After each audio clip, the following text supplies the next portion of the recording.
എല്ലാ പ്രിയപ്പെട്ടവരോടും ഇന്നിവിടെ വന്നതിലും ഇവിടെ സംസാരിച്ചത് കേട്ടതിലും എന്റെ പുസ്തകം വായിക്കാനും മനസ്സിലാക്കുന്നതിലുള്ള സ്നേഹം ആദ്യം തന്നെ അറിയിക്കുകയാണ്.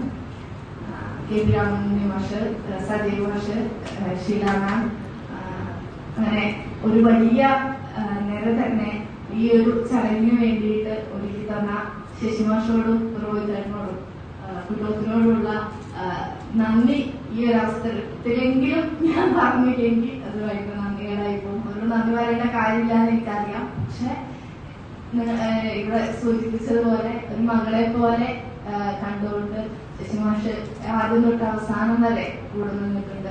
അവര് തന്നിട്ടുള്ള ഒരു ആത്മവിശ്വാസം വളരെ വലുതായിരുന്നു. അവരോട് നന്ദി ആദ്യം തന്നെ അറിയിക്കുകയാണ്. ഷെഹർസാദിലേക്ക് വരുമ്പോ വായിക്കപ്പെടട്ടെ എന്നുള്ള ഒരു ആഗ്രഹം മാത്രമാണ് ഇപ്പോൾ മനസ്സിലുള്ളത്. അത് ഏത് തരത്തിലുള്ള വായനയ്ക്കും ഞാൻ കാത്തിരിക്കുകയാണ്. വിമർശനങ്ങൾ ഉണ്ടാവട്ടെ, അതിന്റെ പോസിറ്റീവ് സൈഡുകൾ ഉണ്ടാവട്ടെ, എല്ലാ തരത്തിലുള്ള വായനകൾക്കും വേണ്ടിയിട്ട് ഞാൻ കാത്തിരിക്കുകയാണ്. പുസ്തകം ചെറിയ രീതിയിലൊക്കെ ആൾക്കാർ വായിച്ചു തുടങ്ങിയിട്ടുണ്ട്. പലരും അഭിപ്രായം പറഞ്ഞു തുടങ്ങിയിട്ടുണ്ട്. അതിലൊക്കെ സന്തോഷമുണ്ട്.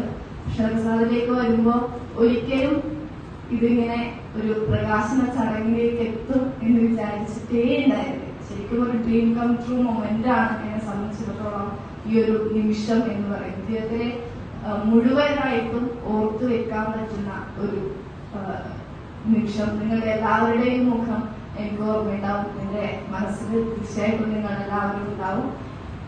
ഷെഹർസാദിന്റെ എഴുത്ത് നേരത്തെ കെ പി രാമൻ മാഷ് സൂചിപ്പിച്ചതുപോലെ നമ്മുടെ ഏറ്റവും സംഘർഷഭരിതമായിട്ടുള്ള ഏറ്റവും പ്രതിസന്ധികൾ നേരിട്ടുകൊണ്ടിരുന്ന ഒറ്റയ്ക്കായി പോയ ഒരു സമയത്ത് തന്നെ എഴുതപ്പെട്ടിട്ടുള്ള ഒരു നോവലാണ് അല്ലെങ്കിൽ നോവൽ എന്ന് അതിനെ പറയാൻ പറ്റുമെന്ന് എനിക്കറിയില്ല. എങ്കിലും ആ ഒരു എഴുത്തിലേക്ക് കടന്നു വരുന്ന സമയത്ത് അനുഭവിച്ചിരുന്ന മാനസിക സംഘർഷം ഇപ്പോ സത്യം പറഞ്ഞു കഴിഞ്ഞാൽ നേരത്തെ സൂചിപ്പിച്ചതുപോലെ ഒരു ചുമല് ഇടിഞ്ഞു വീഴുന്നത് പോലെ മനസ്സിലെ ഒരു വലിയ ഭാരം ഇറങ്ങിപ്പോയതായിട്ട് തോന്നുകയാണ്. ഷെഹർസാദിന്റെ എഴുത്ത് എന്ന് പറയുന്നത് വളരെ രഹസ്യമായിട്ട് ഞാൻ എന്റെ വീട്ടില് അടച്ചിട്ട് ഒരു മുറിക്കകത്ത് എഴുതി വെക്കുകയും പിന്നീട് സുഹൃത്തായ റൂബിയാണ് ആദ്യമായിട്ട് ഷെഹർസാദ് വായിക്കുന്നത്.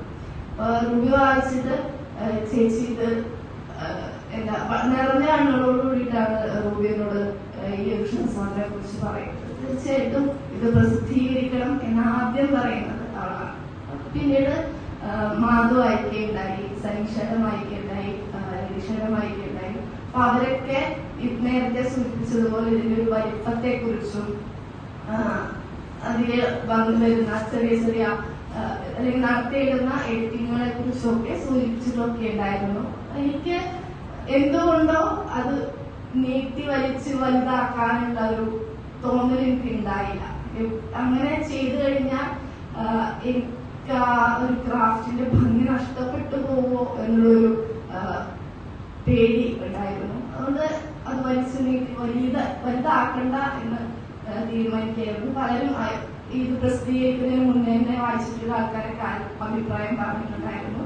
മാഷ് പറഞ്ഞതുപോലെ ഇനി അടുത്ത നോവലിൽ നമുക്ക് 500-600 പേരൊക്കെ ഉള്ള നോവൽ എഴുതാനുള്ള ഭാഗ്യം ഉണ്ടാവട്ടെ എന്ന് ആഗ്രഹിക്കുകയാണ്.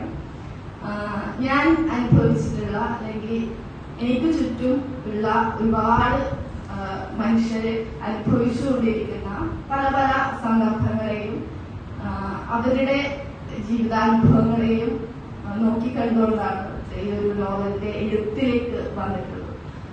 വായിച്ച പലരും ചോദിച്ചത് നിന്റെ കഥയാണോ എന്നാണ്. ഷെഹർസാദ് ശരിക്കും നീയല്ലേന്ന് ചോദിച്ച ആൾക്കാരുണ്ട്. അതായത് ഞാൻ മാത്രമല്ല, എന്നെ പോലെ ഈ സമൂഹത്തില് വിദ്യ എന്ന് പറയുന്ന ഒരു പെൺകുട്ടിയെ പോലെ അല്ലെങ്കിൽ സ്ത്രീയെ പോലെ പ്രതിനിധീകരിക്കാൻ പറ്റുന്ന എല്ലാ ആൾക്കാരുടെയും കഥയാണ് ഷെഹർസാദ് എന്നാണ് എനിക്ക് പറയാനുള്ളത്. അത് 1001 രാവുകളിലെ ഷെഹർസാദിനെ കുട്ടിക്കാലം തൊട്ട് മനസ്സിൽ എവിടെയോ കുടുങ്ങിക്കിടക്കുന്ന ഒരു പേരാണ് ഷെഹർസാദ് എന്ന് പറയുന്നത്. കഥകൾ കൊണ്ട് അതിജീവിച്ച പെൺകുട്ടിയാണ് ഷെഹർസാദ്. എന്റെ ഒരു അതിജീവന കാലഘട്ടമാണിത്. എനിക്ക് നേരത്തെ ബഷീർ പറഞ്ഞതുപോലെ എനിക്കും ജീവിക്കണം. എനിക്ക് ജീവിക്കാനുള്ള ഒരു ആത്മവിശ്വാസം പകരൽ കൂടിയാണ് ഈ ഒരു വേദി എന്ന് പറയുന്നത്. അതുകൊണ്ട് തന്നെ ഈ ഒരു നിമിഷം എനിക്ക് വളരെ പ്രിയപ്പെട്ടതാണ്. നിങ്ങളെല്ലാവരും വായിച്ചതിന്റെ അഭിപ്രായങ്ങളും കാര്യങ്ങളൊക്കെ പറയും എന്ന് വിചാരിക്കുകയാണ്. ഓരോരുത്തരായിട്ട് എടുത്ത് പേരെടുത്ത് ഞാൻ പറയുന്നില്ല. അമ്മ വന്നിട്ടുണ്ട്, വല്യമ്മമാരുണ്ട്, അയ്യക്കയുണ്ട്, അച്ഛന്റെ ഒരു അസാഹിത്യം, ആ ഒരു ശൂന്യത പൂർണ്ണമായിട്ടും ഉണ്ട്. എങ്കിൽ പോലും അച്ഛനറിയാമായിരുന്നു ഇങ്ങനൊരു നോവല് വരുന്നുണ്ട് എന്നുള്ളത് അച്ഛനറിയാമായിരുന്നു. സന്തോഷിക്കുന്നുണ്ടാവും എന്ന് കരുതുകയാണ്. അതുപോലെ